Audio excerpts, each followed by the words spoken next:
I've had a skid steer for about 5 or 6 years and I heard they're dangerous in the wrong hands, but last year I flipped my bobcat backwards over a bank and realised that I was the wrong hands.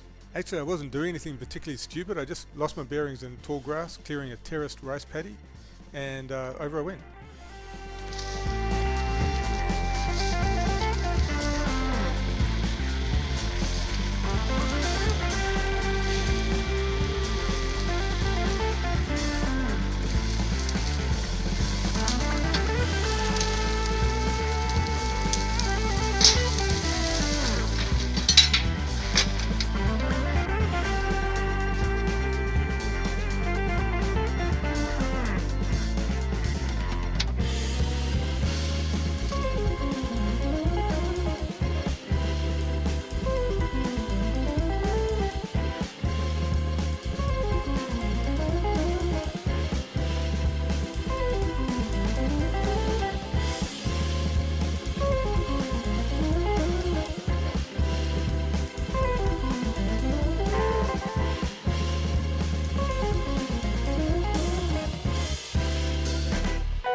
I was on my own and couldn't get it out of the field even after clearing a path with the digger, so next morning I finished recovery with some mates.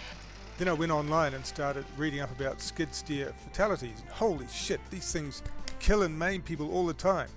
The old machines didn't even have roll cages, for Christ's sake. And then of course you start wondering how it would feel to die a lonely squashed death in an overgrown Japanese rice paddy, but you remember you didn't have your seatbelt on and things could have been very different if you'd flipped off the bank forwards instead of backwards, and where the fuck's your rescue dog when you need it?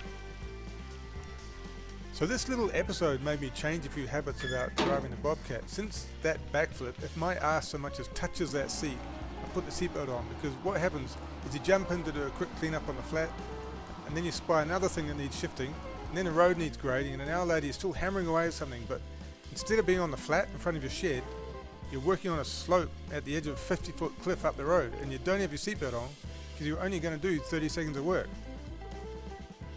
Anyway, that's my little skid steer story. If you drive heavy machinery for a living, I'm sure you know all this stuff, but I am the wrong pair of hands, so I need all the help I can get. Kind of like this guy.